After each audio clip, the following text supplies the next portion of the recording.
Your brain almost plays tricks on you. And not only is that memory compromised, but you can even go into a frank psychosis where you start to think things or believe something happened and it didn't necessarily happen.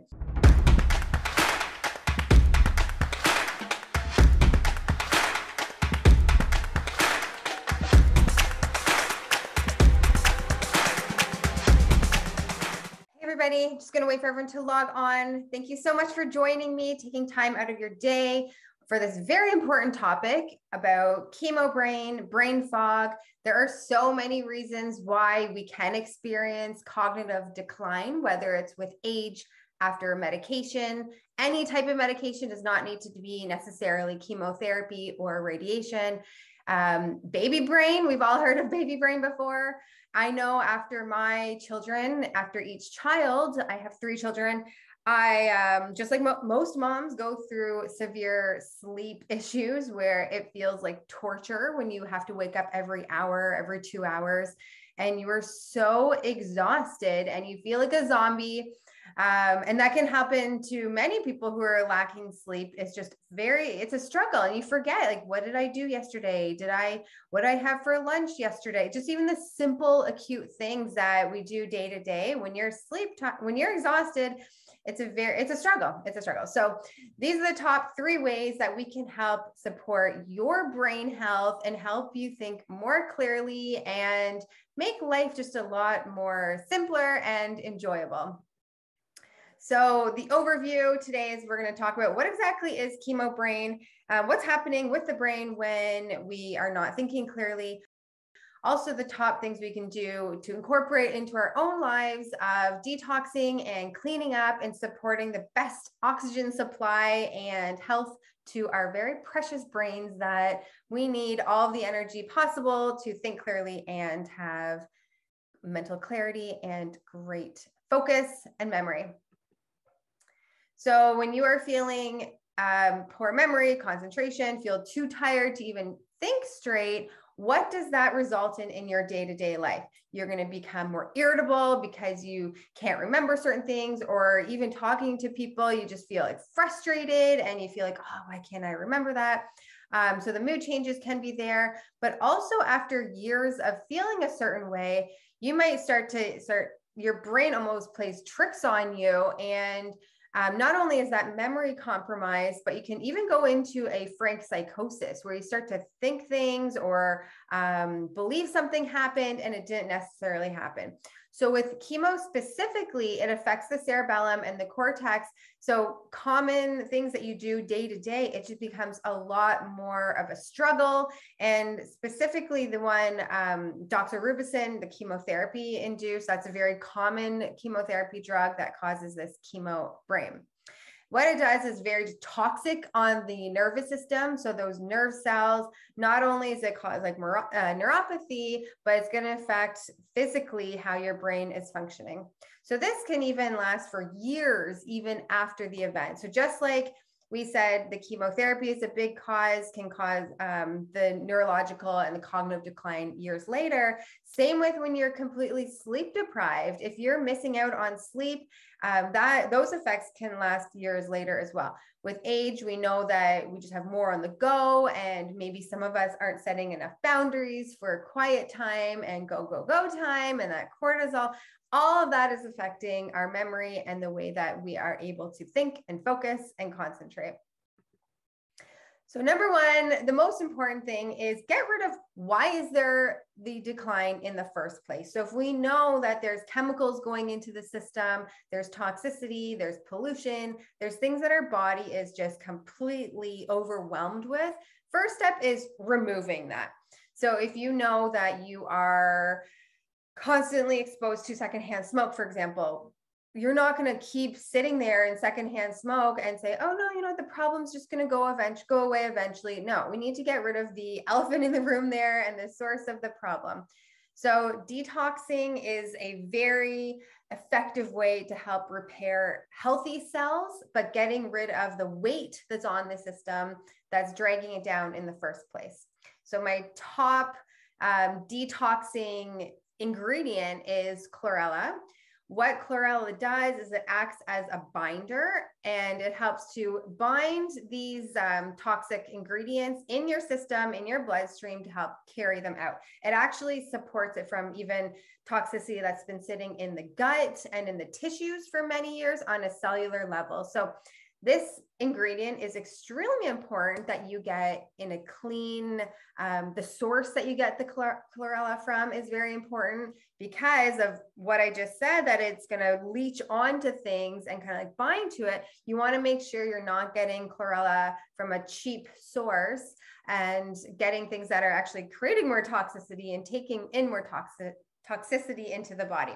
So I would say screenshot this slide here, because you can use chlorella in many scenarios. So for example, before getting fillings or any dental work, I would say for sure a few weeks before and a few weeks after having the dental procedures. I don't believe they're doing metal or mercury anymore, but even if you are removing mercury from the mouth, a lot of people can get those mercury vapors leached into the circulation, even if they're really a holistic dentist and they're doing all the safety protocols. You want to make sure that you're setting your body up to not have those things make you feel worse afterwards. And that goes for even any surgeries that you're having, like if you're getting explant surgeries, getting the implants removed.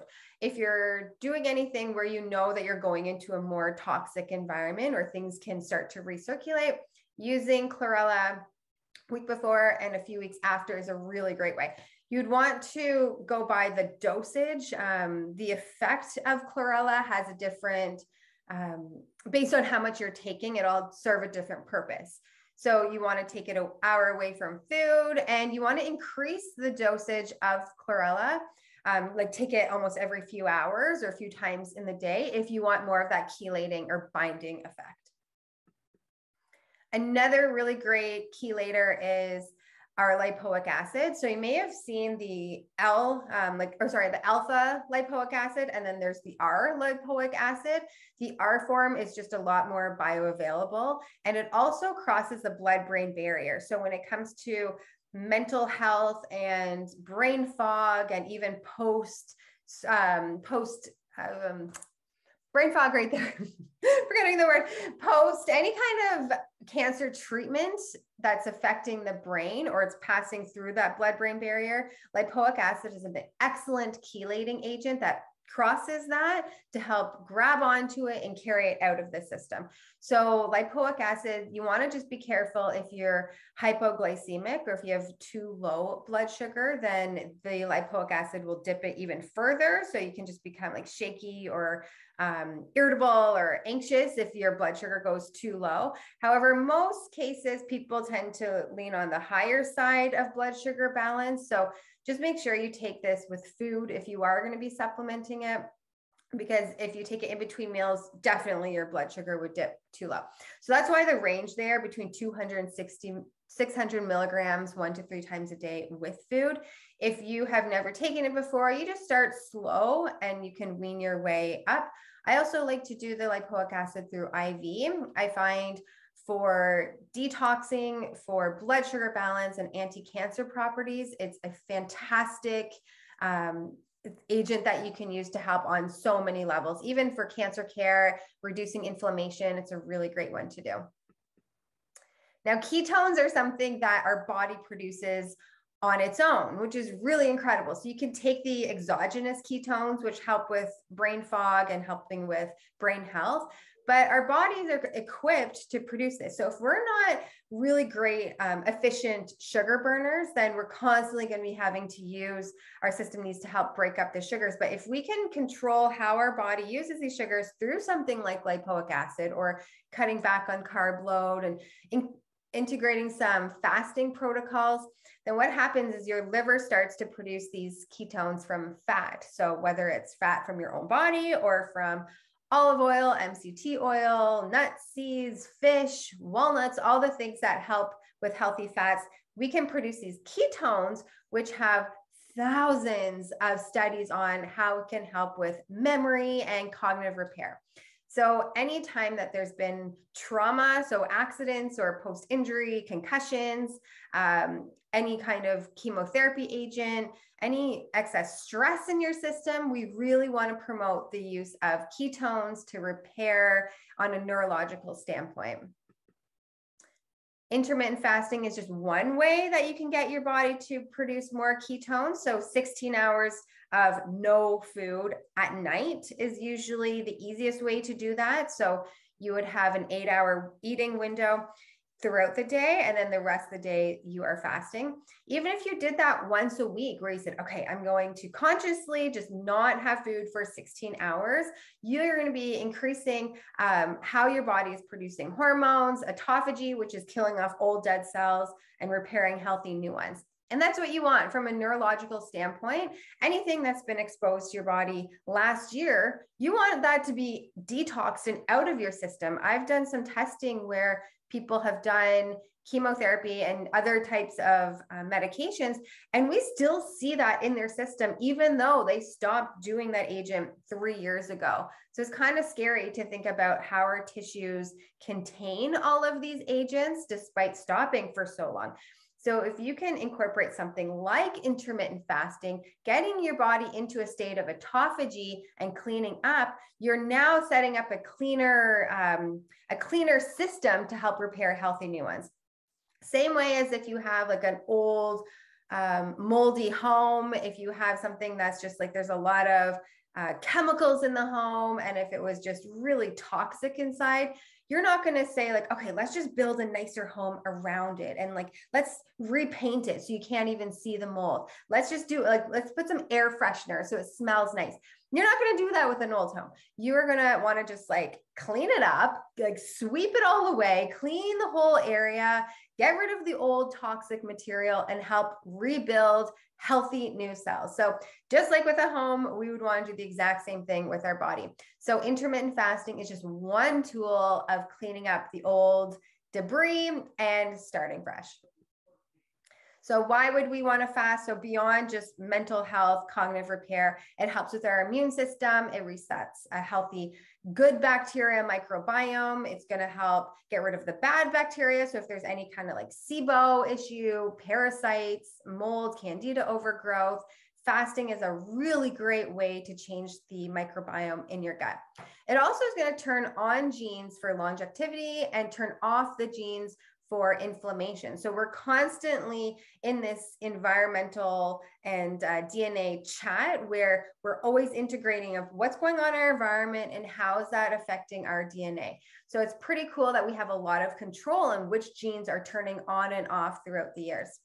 It's going to help with neuroprotection, with mood stabilization, hormone regulation, improved mitochondrial function. Mitochondria are our main like powerhouses of our cells. So when we're feeling exhausted and so tired, and you just feel like, oh, I can't catch up on enough sleep, that's our mitochondria saying we need support and we need more help.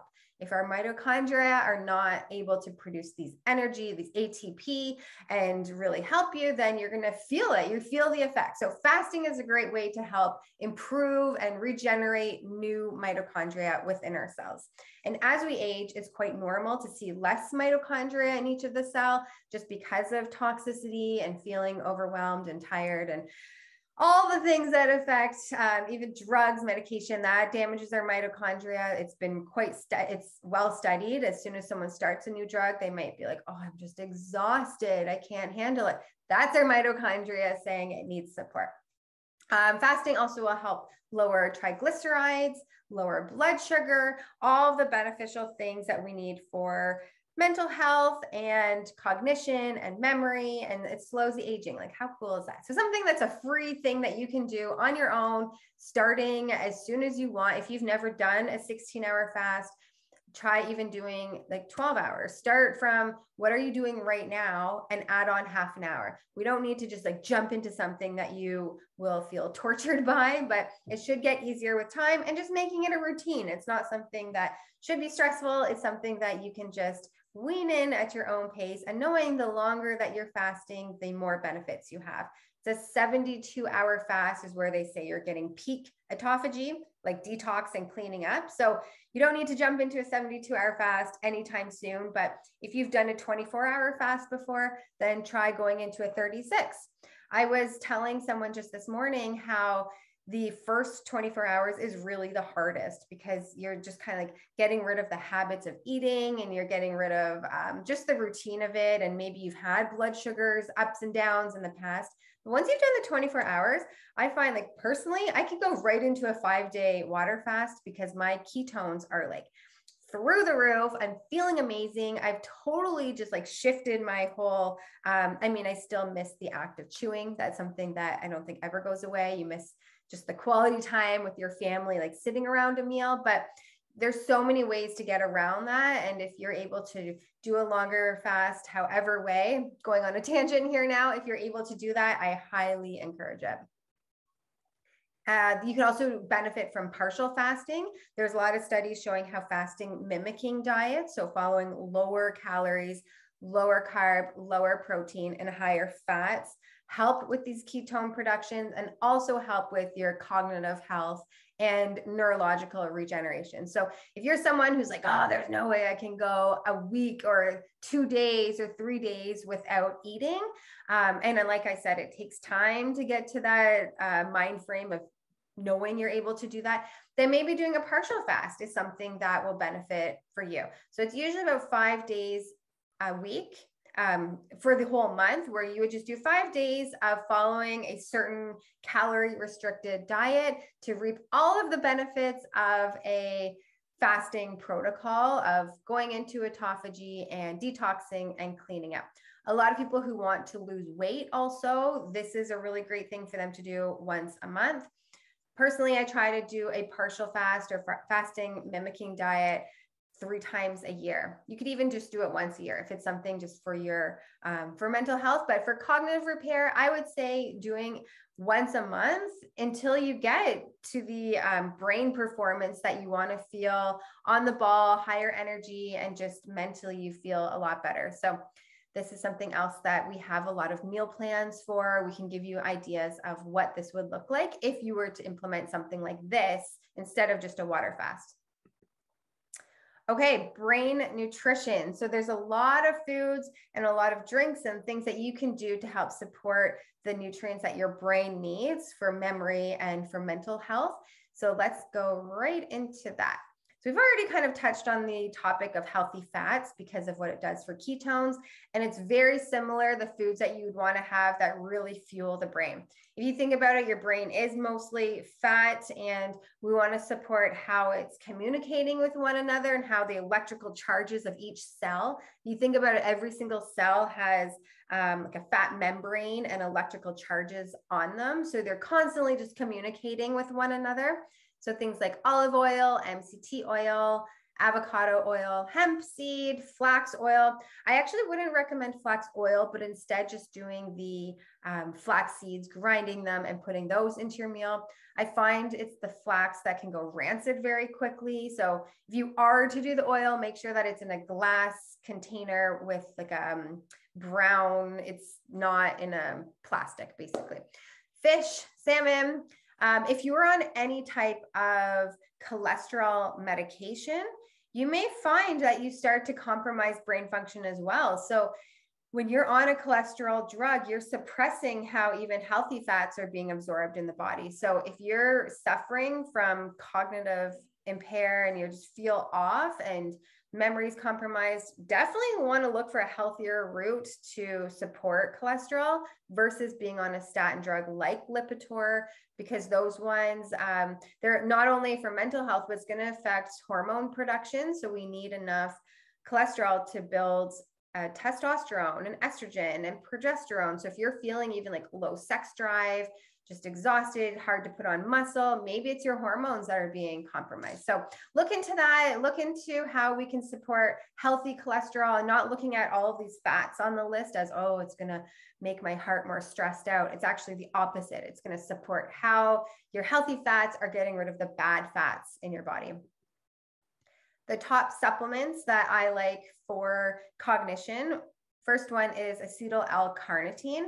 and it's different than the L-carnitine form. So you want to get it in the acetyl L-carnitine because it crosses that blood-brain barrier. Our body has a very intelligent way to regulate things. So there's a blood-brain barrier that keeps most things out. But a lot of times through chemo and different types of medications, you can actually get leaky brain or like you can get things that affect the blood-brain barrier. So chemicals are able to go through that. So we want to make sure if you're using a supplement to detox and to get rid of these things and to help support how energy is being used in the brain, that it actually crosses that barrier, whether you have leaky brain or not.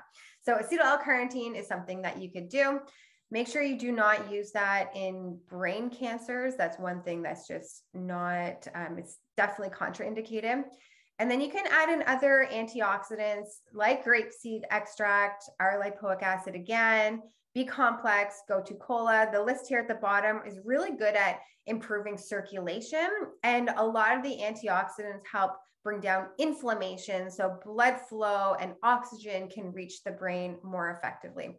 Another thing is people are supplementing with B12 and they'll have really high B vitamins in the serum, but doesn't necessarily mean it's getting into the cell. So that's why I like to do B12 injections or through IV, do it sub-Q, you get it into the muscle and it's definitely absorbed a lot more efficiently.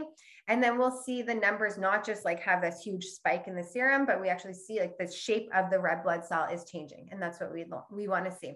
B12 is also really important for anxiety, decreasing depression, and helping with sleep too. So if the reason why you're feeling mental health is compromised or cognition is compromised is because you're not sleeping well, B12 kind of like covers all of those areas, especially if you're going through chemo currently. Likely you are deficient in B12. It's just one of the vitamins that is compromised. So that's something that you can talk to your integrative doctor about, see if any of these things, maybe take a screenshot of this one too, see if any of these top supplements are something that will benefit you.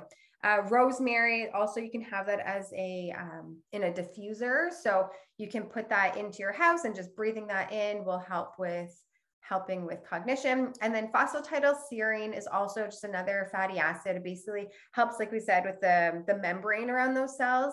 Like if you think of getting scans on the brain, if you see how the electrical charges are moving around, it's the phosphatidylserine that will help with that communication and help your body kind of go into the different states of thought process.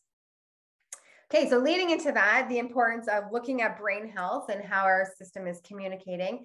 The third top way to help support your system and cognition is through meditation and movement. So that's something we can all do. I have never been I've never been successful at meditating until I got this device that I will be talking about later. So it kind of takes anyone who thinks that they're not able to meditate, able to go into this meditative process and get all of the benefits that it involves when you are in a deep meditative state. So when you Google meditation and brain health, almost 500,000 results come up when it looks at just even 15 minutes a day of it enhancing your attention, memory, mood, so many benefits to just having like a timeout, 15 minutes. And when people say like, oh, I don't have time to meditate, I just feel like I'm not productive and I'm wasting my time. There's so many other things I need to be doing. If that resonates with you, those thought patterns, then you are definitely the person that needs to meditate. You need to take those 15 minutes out because then you can actually be more efficient in all the other things that you want to do in your day. So 15 minutes of just like a timeout, breathing. There's a lot of apps that you can get online. You can even go onto YouTube and just put in calming breathing exercises or do like a guided meditation. That's something that will drastically help. Even getting in a pattern saying, okay, every morning I'm going to start my day with 10 minutes. Every night, do 10 minutes. I personally like to do it midday where I just kind of like go on my own timeout and I come out just like a completely different person. To me, it feels like having a 2-hour nap in the day. Like just 15 minutes will help completely recharge. Dancing and movement, how exercise really induces neuroplasticity. So that's new connections within the brain. So just putting on your favorite music, moving around, you can even gaming, but when they say gaming, I don't believe it's just the the actual like sitting there gaming, playing a video game. It's more of like the Wii. Do people still have those anymore? I don't know. Where you're like dancing around and you are following those movements. So it's helping with new connections in the brain, and helping coordinate just movement and strength will help with your memory abilities. A lot of this really does come down to getting blood flow and recirculation. I've seen where some people will do new dances and try new things, even like learning another language, like we're doing things that you're not used to doing.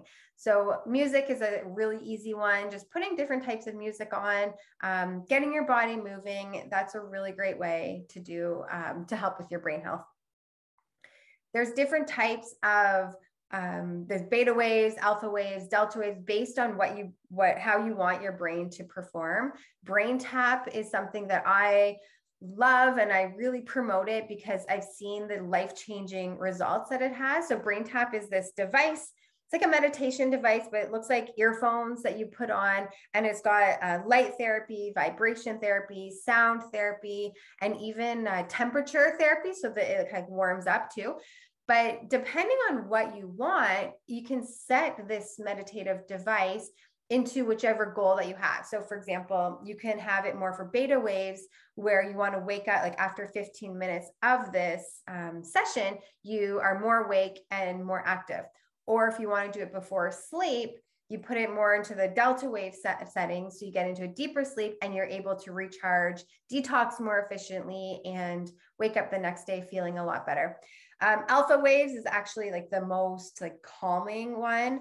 Green tea has, or EGCG will help, and theanine gets you into that alpha wave where you just like turn off that active brain and you get into more of like an intuitive and relaxed state. And then it's the gamma waves that's going to help us with our cognition and peak concentration. So you can actually set the brain tap to whichever waves that you want to help perform better. So if it is for mental health, like cognition and clarity and memory, you would want to get into the gamma waves.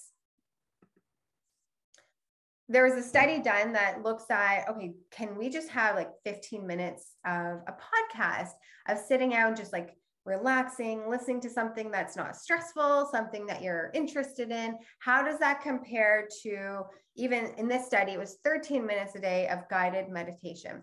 And there was a drastic difference based on what the person is doing for those 15 minutes. So most of us are constantly learning. We're exposed to new things. We're trying to just get a lot done in the day. So we don't need another learning education tool. We want something just going to totally shift the types of waves that our brain is functioning in. So this study specifically said 13 minutes a day, every day for 4 to 8 weeks. It will help with decreased negative mood state, enhance your attention and working memory, decrease anxiety, emotional regulation, enhanced recognition and memory. So they also showed the differences between someone who tried to meditate for an hour, because I always thought that too, like, wow, if you can meditate for a full hour, you must get way better results. But this study specifically said the shorter time frame, 13 minutes a day, actually had the exact same or very similar to someone who did longer and a higher intense meditation practice. I'm not sure what that means by higher intense, if it's more like able to get into those different brain waves, but 13 minutes of just like tuning out is a really great way to improve your brain health. And that's something that I use every day with brain tap. There's some days where I don't use it, but I try to give myself a little timeout session where I do at least 15 minutes of controlling how my mental health will be for the whole day. So it really does help with sleeping better, thinking better, helping with sharpening focus, restoring brain. And the way it does that is through that neural plasticity. So anything that's damaging or affecting your brain from a just from a chemical standpoint or post-injury, anything that like stress, cortisol, hormone related, doing something for 15 minutes a day of just relaxing will drastically help you. Okay, so I've covered all of them as far as what can help supplement-wise, diet-wise, and movement-wise. I hope you learned a lot, took some notes. You can go back and screenshot anything and ask me later. You bring up any questions that you have. So I really appreciate your time and thank you so much for joining me today.